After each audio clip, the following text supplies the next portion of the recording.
வணக்கம். என்ன செய்தி பார்க்க போறோம்னு கேட்டீங்கன்னா, அடி மேல அடி, தோல்வி மேல தோல்வி. முதல்வருக்கு தலை தொங்கி போச்சு. நிர்வாக திறனின்மை காரணமாகத்தான் இத்தனை சறுக்கல்களும் அப்படின்னு அரசியல் விமர்சகர்கள் சொல்றாங்க. அடி மேல அடி, தோல்வி மேல தோல்வியா? எந்த விஷயத்துல அப்படின்னு கேட்பீங்க. விரிவா பார்க்கலாம். ரெண்டாவது, தமிழக அரசியல் களத்தை மேலோட்டமா பார்க்குறவங்க, தமிழக வெற்றி கழகமானது அதிமுகவை கரைக்கிறது, முக்கிய புள்ளிகளை அள்ளுகிறது அப்படின்னு சொல்லுவாங்க. ஆனால் அதிமுக கொஞ்சம் கொஞ்சமாக தமிழக வெற்றி கழகத்தை முதலை போல விழுங்கி கொண்டிருக்கிறது என்ற விஷயமானது அவங்களுக்கு தெரியல. சாதாரணமாக அரசியலை பார்க்குறவங்களுக்கு தெரியாமல் இருக்கலாம், ஆனால் கட்சி வச்சு நடத்துறவங்களுக்கு தெரியுதா இல்லையானே தெரியல. ஆனால் அதிமுக முழு தமிழக வெற்றி கழகத்தையும் விழுங்கி விட்டது. அதிமுகனுடைய அமைதியும் அதிமுகவில் இருக்கக்கூடிய முக்கிய புள்ளிகள் தவேகால போய் இணைவதும் ஏதோ ஒரு செய்தியை நம்ம விஜய் அவர்களுக்கு சொல்லுது. விஜய் அவர்கள் கொஞ்சம் விழித்து கொள்ள வேண்டும். உண்மையாகவே தமிழக வெற்றி கழகத்தை அதிமுக விழுங்குகிறதா அப்படின்னு உங்களுக்கு சந்தேகம் இருக்கும். இல்லை நீ சமாளிக்கிறியா அப்படின்னு என்னை பார்த்து கூட கேட்கலாம் நீங்க. ஆனால் அதற்கான ஆதாரத்தை விரிவாக சொல்ல போறேங்க. ஆனால் அதற்கு முன்பாக இதுவரைக்கும் நம்ம சேனலை நீங்க சப்ஸ்கிரைப் பண்ணவே இல்லையா அப்படின்னா சப்ஸ்கிரைப் பண்ணிக்கங்க, கொஞ்சம் சப்போர்ட் பண்ணுங்க. முதல்ல தமிழக வெற்றி கழகத்துக்கு அடி மேல அடி தானுங்க. திமுகவை பொறுத்த வரைக்கும் இளைஞர்களுடைய வாக்கானது திமுகவுக்கு வரல. அதனால இளைஞர்களுடைய வாக்கை கவர வேண்டும், திமுகவில் இளைஞர்களை சேர்க்கணும். அதற்காக மாவட்டந்தோறும் ஜென்சி மீட்டை நடத்துறாங்க. ஒரு வாரத்துக்கு முன்பாக கிருஷ்ணகிரியில அன்பானந்தம் என்கின்றவர் ஜென்சி மீட்டை ஒருங்கிணைத்தார். அவரு தமிழக அரசாங்கத்தை தாறுமாறாக விமர்சித்தார். முதல்வரை ஒருமையில பேசினார் சொல்லிவிட்டு காவல்துறையானது நள்ளிரவு 2 மணிக்கு கைது பண்றாங்க, நீதிமன்றத்தில் கொண்டு போய் நிறுத்துறாங்க. ஆனால் நீதியரசர் அவரை சிறையில் அடைக்க மறுக்கிறார், சொந்த ஜாமீன்ல வெளியே விடுறாங்க. அதாவது ஜெயலலிதா பாணிய விஜய் அவர்கள் கையில் எடுப்பதாக ஒன் இண்டியா சொல்லுது. விமர்சனங்களை நம்ம விஜய் அவர்களால் தாங்கிக் கொள்ள முடியவில்லை. அதனால அந்தந்த பகுதியில் இருக்கக்கூடியவங்களை ஏவி விட்டு விமர்சனம் பண்றவங்களை அள்ளி தூக்கி சிறையில் வைங்க அப்படின்னு சொல்றாங்க. அதனால வழக்குகள் பாயுது, காவல்துறை நடவடிக்கை எடுக்குது, நீதிமன்றம் வரைக்கும் கொண்டு செல்கின்றார்கள். ஆனா ஜாமீன்ல வந்துடுறாங்க. இதெல்லாம் நிர்வாக திறனின்மையா இல்ல அவசரப்படுறாங்களா என்று நமக்கு தெரியல. ஆனால் பெரிய சறுக்கல்கள், இதெல்லாம் தோல்விகள். சரி, அந்த ஒரு கைது மட்டும்தான் அப்படி ஏற்பட்டதா என்றால் இல்லை. அதற்கு பிறகு நம்முடைய அனிதா ராதாகிருஷ்ணனுடைய கைது, முன்ஜாமீன் மனுவானது போடப்பட்டிருக்குது. தள்ளுபடி செய்த 30 நிமிஷத்துல அனிதா ராதாகிருஷ்ணன் அவர்களை கைது பண்றாங்க. ஒரு 5 மணி நேரம் விசாரணை நடத்துறாங்க, நீதிமன்றத்தில் கொண்டு போய் நிறுத்துறாங்க. ஆனால் அந்த கைது ரிமாண்ட் ஆகல, சொந்த ஜாமீன்ல நீதியரசர் அவர்கள் வெளியே விட்டுறாரு. ஸோ அங்கேயும் பெரிய சறுக்கல். வெளியே வந்தவர் விஜய் அவர்களுக்கு சவால் விடுறார், இறைவன் மீது சத்தியம் பண்றார். சரி, இப்படி அவதூறா பேசினாரு அனிதா ராதாகிருஷ்ணன் அவர்கள். ஒரு நீதிமன்றம் கண்டிக்குது. ஏங்க, திரைத்துறையில் இருக்கிறவங்க மட்டும்தான் தொடர்ந்து ஆட்சி ஆண்டு கொண்டிருக்கின்றார்கள், நம்ம தான் அவங்களுக்கு ஓட்டு போடுறோம், ஒரு கண்ணியமா பேசக்கூடாதா அப்படின்னு கேள்வி கேட்கிறாங்க ஒரு நீதியரசர். இன்னொரு நீதியரசர் இதுக்கெல்லாமா கைது அப்படின்னு சொல்லிட்டு அவரை வெளியே விடுறாங்க. அப்போ நீதியரசர்கள் ஒரே வழக்கில் 2 பேர் வெவ்வேறு நிலைப்பாடு எடுப்பது எதனால? காவல்துறை அவசரப்பட்டுதா இல்ல அரசு வழக்கறிஞர் பாத்தீங்கன்னா இந்த கைதுக்கு சரியான காரணத்தை சொல்லலையா? புகார் அளித்தவங்க பாத்தீங்கன்னா முக்கியமான பாயிண்ட சேர்க்கலையா? ஏன் அனிதா ராதாகிருஷ்ணனுடைய கைதுல சறுக்கல்? அது மட்டும் இல்ல, பெரிய கண்டிஷன்லாம் போடல. இந்த மாதிரி ஜாமீன்ல வந்தவங்க ஒரு ஊர்ல இருப்பாங்க, ஆனா கையெழுத்து போடுறது ஒரு 100-200 கிலோமீட்டர் தள்ளி இருக்கும். ஆனா அனிதா ராதாகிருஷ்ணன் அவர்களுக்கு முன்ஜாமீன் கொடுத்தாலும், ஜாமீனே கொடுத்தாலும் அவருடைய நிபந்தனை 10,000 ரூபாய் கட்டிட்டு வெளியே போங்க, ஆத்தூர் ஸ்டேஷன்லயே ஒரு 7 நாளைக்கு கையெழுத்து போடுங்க, சொந்த ஊர்லயே கையெழுத்து போட விட்டுருக்காங்க. ஸோ இது 2வது பெரிய சறுக்கல். 3வது, வேலூர்ல திமுக ஜென்சி மீட்டை நடத்துறாங்க. அங்கேயும் விஜய் அவர்களை விமர்சனம் பண்ணிட்டாங்க அப்படின்னு சொல்லிட்டு கைதுகள் நள்ளிரவுல தான் அரங்கேறுது. கைது பண்ணி சிறையில் அடைக்க பாக்குறாங்க. நீதிமன்றமானது சொந்த ஜாமீன்ல வெளியே விட்டுறாங்க. சொந்த ஜாமீன்ல வெளியே வந்த அந்த ஜென்சி மீட்டை நடத்துறவங்க, குறிப்பா ஓவியா போன்றவங்க எல்லாம் நம்ம விஜய் அவர்களை ரொம்பவே கேவலமா சித்தரிக்கின்றார்கள், அசிங்கமா நடந்து கொள்ளுகின்றார்கள். ஸோ இவங்களை கைது பண்றதை காவல்துறை அவசரம் காட்டுதா இல்ல சாதாரண விமர்சனத்தை கூட தமிழக வெற்றி கழகத்துக்காரங்களால சகித்துக் கொள்ள முடியலையா? இல்ல ஸ்காட்லாந்துக்கு இணையான காவல்துறைன்னு சொல்றாங்க தமிழ்நாட்டில், ஆனால் அவங்க ஏன் தொடர்ச்சியா சறுக்கல்களை சந்திக்கின்றார்கள்? அதாவது இந்த கைதுல மட்டும்தான காவல்துறையானது சரிக்கு இருக்குது, லஞ்ச ஒழிப்பு துறையானது சரிக்கு இருக்குது அப்படின்னு பார்த்தா இல்லையே. ஏவா வேலு வீட்டில் போய் லஞ்ச ஒழிப்பு துறையானது சோதனை எடுக்கிறது. ஆனால் சோதனைக்கு பிறகு 40 லட்சம் ரூபாய் கைப்பற்றப்படுகிறது. ஆவணங்களை கொண்டு வருகின்றார்கள், அலசுகின்றார்கள். ஏவா வேலு அவர்களுக்கு சம்மன் அனுப்புறாங்க. ஏவா வேலு என்ன பிச்சைக்காரனா என்ன? சம்மன் அனுப்புன உடனே ஐயோ எங்கேயும் போக முடியாது, கையில் இருந்த பணத்தை எல்லாம் சுருட்டிட்டு போயிட்டாங்களே அப்படின்னு மூளையில முடங்கிறதுக்கு. அவனோ மில்லினஸ் பில்லினஸ் என்ன பண்ணுவான்? சம்மனுக்கு ஆஜராவானா உடல்நிலையை காரணம் காட்டி அவன் சிங்கப்பூர் போய் படுத்துக்கிட்டான்.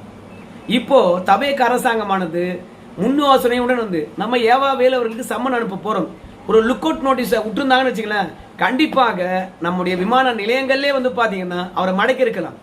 உண்மையாகவே ஏவா வேலு அவர்களுக்கு வந்து இதய நோயா ரெய்டு நடத்துகின்ற போது இதய நோய் இருக்குன்னு சொல்லிட்டு காவல்துறை கிட்ட சொல்லலையே, ரெய்டுக்கு வந்தவங்க கிட்ட சொல்லலையே.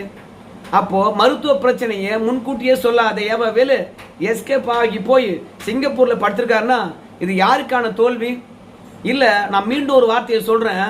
தமிழக காவல்துறையானது ஜெயலலிதா காலத்துல ஸ்காட்லாந்துக்கு இணையான காவல்துறைன்னு சொல்லுவாங்க. குறி வச்சாங்கன்னா எற விழணும் அப்படின்னு திட்டமிட்டு அடிப்பாங்க. செந்தில் பாலாஜியும் அவங்க தம்பியும் கைது பண்றதுக்கு இந்த காவல்துறை எவ்வளவு மெனக்கிடுதுங்க. ஆனா செந்தில் பாலாஜியும் அவங்க தம்பியும் கைது பண்ண முடிஞ்சுதா? இதே தமிழ்நாட்டில் தலைமறைவா இருக்காங்க. ஆனா சென்னை உயர்நீதிமன்றத்தில் முன்ஜாமீன் கேட்டு மனு தாக்கல் பண்றாங்க. ஆனா அவங்க இந்த நெட்வொர்க்கை சரியா பயன்படுத்தி தங்களுக்கான வெற்ற செந்தில் பாலாஜியும் அவங்க தம்பியும் சாதித்துக் கொள்றாங்க. ஆனா காவல்துறையை கையில் வச்சிருக்குது, அதிகாரத்தை கையில் வச்சிருக்குது. ஆனா இந்த அரசாங்கம் செந்தில் பாலாஜியும் அவங்க தம்பியும் தலைமறைவா இருக்கிறாரு, கண்டுபிடிக்க முடியலன்னு சொல்லிட்டு கையை அகல விரிக்கிறது. என்ன இது?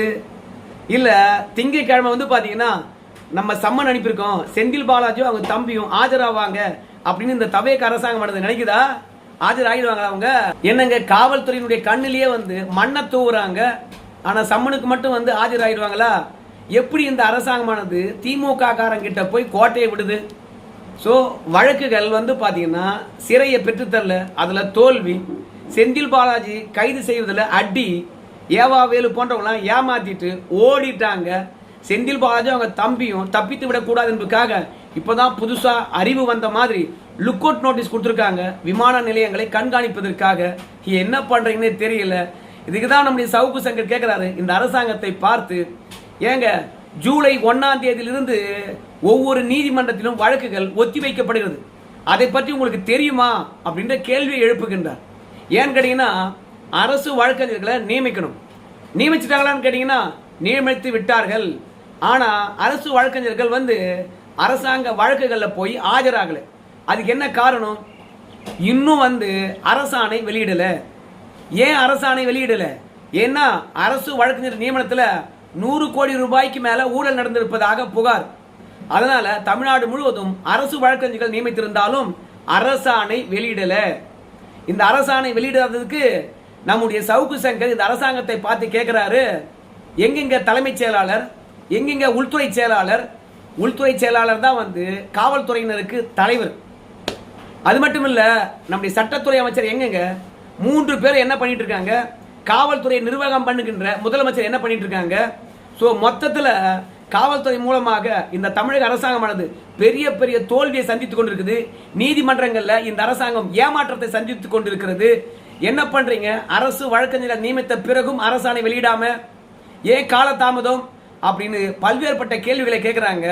ஸோ சாமானியரை பொறுத்த வரைக்கும் திமுக காரனுக்கு நீங்க லைஃப் டைம் கொடுத்துக்கிட்டே இருக்கிறீங்க.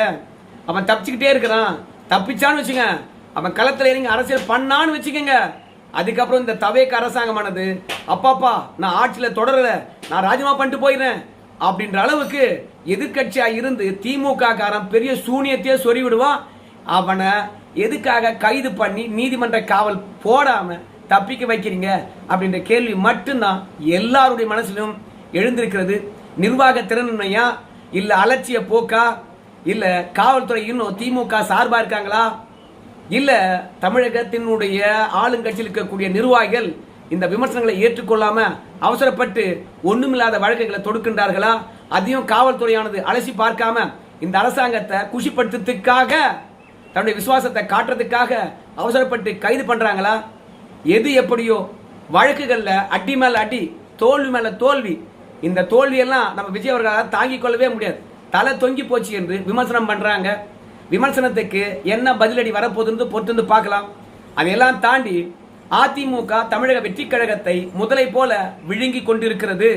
சாதாரணமா பார்க்கும்போது தமிழக வெற்றி கழகமானது அதிமுகவை கரைத்து கொண்டிருக்குது அப்படின்னு சொல்லிட்டு நீங்க நினைக்கலாம். ஆனா அதிமுகவில் கோலோச்சினவங்க அத்தனை பேரும் தவேகாவில் இருக்கிறாங்க.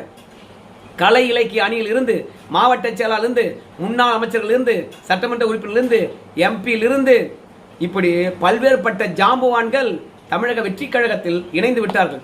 இது நான் சொல்லல, நம்ம சி விஜயபாஸ்கர் அவர்கள் சொல்றார். அதிமுக இருந்த அத்தனை ஜாம்புவான்களும் தமிழக வெற்றி கழகத்துக்கு வந்துட்டாங்க அப்படின்னு. இப்படி தமிழக வெற்றி கழகத்துக்கு அதிமுகவினர் இடம்பெயர்ந்தது தமிழக வெற்றி கழகத்தை அதிமுகவினர் கைப்பற்றி விட்டார்களா, இல்ல அதிமுகனது தமிழக வெற்றி கழகத்துக்காக உழைத்த அடிமட்ட தொண்டர்களை வெளியேற்றி விட்டார்களா என்ற சந்தேகம் தான் எல்லாருக்குமே இருக்கிறது. ஏன்னா எல்லா மட்டத்திலும் இப்போ அதிமுகவினர் தான். எங்குமே தமிழக வெற்றி கழகத்துக்காரங்களை பார்க்க முடியல. ஒரு உதாரணத்தோடு இந்த வீடியோ நான் முடிச்சிடுறேன். இந்த போட்டோவை பாருங்க. இந்த போட்டோவில் எம்ஆர் விஜயபாஸ்கர் இருக்காரு. இந்த பக்கம் வந்து பாத்தீங்கன்னா நம்முடைய கரூர் தமிழக வெற்றி கழகத்துடைய மாவட்ட செயலாளர் மதியழகன் இருக்கின்றார். இந்த மதியழகனை பொறுத்த வரைக்கும் கரூர் சம்பவத்தில் சிறைக்கு போயிட்டு வந்தவர். ஆனா இன்னைக்கு இந்த மதியழகனை ஓரம் தள்ளி வைத்து விட்டு நம்முடைய எம்ஆர் விஜயபாஸ்கர் அவர்கள் தான் அங்கே கோல வச்சுக்கின்றார். அது மட்டும் இல்ல, எத்தனையோ நிகழ்வுகள் ஆட்சிக்கு வந்த பிறகு நடந்தது. ஆனா கரூர் சம்பவம் தொடர்பாக இந்த மதியழகன் மாவட்ட செயலாளர் பேட்டி கொடுத்துட்டாரா? இல்ல 10ஆம் தேதி கரூர் போக போறாருன்னு சொன்னாங்க முதலமைச்சர். அப்போதெல்லாம் எத்தனை மணிக்கு வருகின்றார், எத்தனை நிகழ்ச்சியில முதலமைச்சர்கள் கலந்து கொள்ள போறாரு அப்படின்ற விஷயத்தை பற்றி இந்த கரூர் மாவட்ட செயலாளர் ஏதாவது விளக்கம் அளித்தாரா? கிடையாது. நேத்து கட்சியில சேர்ந்த எம்ஆர் விஜயபாஸ்கர் தன்னுடைய அலுவலகத்தில் தமிழக வெற்றி கழகத்தின் மாவட்ட செயலாளரை அழைத்து உட்கார வச்சுக்கிட்டு நம்முடைய முதலமைச்சர் எத்தனை நாள் கரூர்ல தங்க போறாரு, எந்தெந்த நிகழ்ச்சியில கலந்து கொள்ள போறாரு, சோ பாதிப்படைந்த குடும்பங்களுக்கு என்ன நிவாரணத்தை வழங்க போறாரு, அரசு வேலை வழங்க போறாரா என்று சொல்லிட்டு ஆண்டாண்டு காலமாக விஜய்க்கு கூஜா தூக்கின மாவட்ட செயலாளர் ஒரு புறம். ஆனா நேத்து வந்தவங்க விஜயனுடைய நிகழ்ச்சி நிரலை புட்டு புட்டு வச்சிருக்காங்க. இதுதான் தமிழகம் முழுவதும் நடந்து கொண்டிருக்கிறது. அதனால தான் அதிமுக கரையில தமிழக வெற்றி கழகத்தை அலேக்கா முதலை போல முழுங்கிட்டாங்க, தட்டி தூக்கிட்டாங்க அப்படின்னு நல்லா தெரியுது. சி விஜயபாஸ்கர் புதுக்கோட்டையில போனார்னா பர்வேஷ் வந்து கோல் வச்சுவாரா, சி விஜயபாஸ்கரா? ஏற்கனவே முதலமைச்சர் பொறுத்த வரைக்கும் சி விஜயபாஸ்கருடைய தோலை தட்டி அசத்திட்டீங்க அப்படின்னு சொல்லிவிட்டு மகாபலிபுரத்துல கிட்டத்தட்ட ஒரு 20,000 பேரை கொண்டு வந்து கட்சியில சேர்த்துனாங்க பாருங்க, காலி சேர்களை பார்த்தோமே. அந்த நிகழ்ச்சியை பாராட்டி இருக்கின்றாராம். இப்படி சி விஜயபாஸ்கர் ஏற்கனவே முள்ளமாரித்தனம் பண்றவன், அவன் ஒரு அம்மாவாசை, அவனை விஜயே பாராட்டி விட்டால் புதுக்கோட்டை மாவட்டத்தில் விஜயபாஸ்கரை தாண்டி யாராவது வளர முடியுமா? அதனால தான் ஒவ்வொரு மாவட்டத்திலும் தவேகா தொண்டர்கள் விலகிவிட்டு அதிமுக தொண்டர்களும் நிர்வாகிகளும் தமிழக வெற்றி கழகத்தை அப்படியே விழுங்கி விட்டார்கள். ஆனா தவேகாவனு சும்மா இல்லை, பனையூர் அலுவலகத்தை வந்து முற்றுகையிட்டு எங்களுக்கு உள்ளாட்சி தேர்தலில் என்னென்ன பதவிகள் கொடுக்க போறீங்க என்பதை உறுதிப்படுத்துங்க அப்படின்ற விஷயத்தை கேட்டிருக்கிறாங்க. ஸோ கட்சிக்குள்ள அதிமுக தமிழக வெற்றி கழகம் இரண்டுக்கும் இடையில பனிப்போர் நிகழுது. தொடக்க நிலையில் இருப்பதனால செய்திகளில் வெளிவராது. ஆனால் யாருக்குமே தெரியாத ஒன்று, தமிழகத்தில் அதிமுக கரைதுன்னு சொல்லுவாங்க, கிடையாது. முதலை போல தமிழக வெற்றி கழகத்தை விழுங்கி விட்டது. அதிமுக அணி அணியாக தமிழக வெற்றி கழகத்தை நோக்கி போறாங்க. அதிமுக தலைமை அமைதியாக இருக்கின்ற போதே ஒரு டவுட், இந்த தமிழக வெற்றி கழகத்தை உள்ளுக்குள்ள போய் சதிக்கணும்னு சொல்லிட்டு ஐடியா பண்ணிருக்காங்களா? அடுத்தடுத்த தேர்தலை தோக்கடிக்கணுன்றதுக்காக இவங்களை ஸ்லீப்பர்ஸ் எல்லாம் அனுப்பியிருக்காரா? தெரியல, பொறுத்து பார்க்கலாம். நன்றி நண்பர்களே.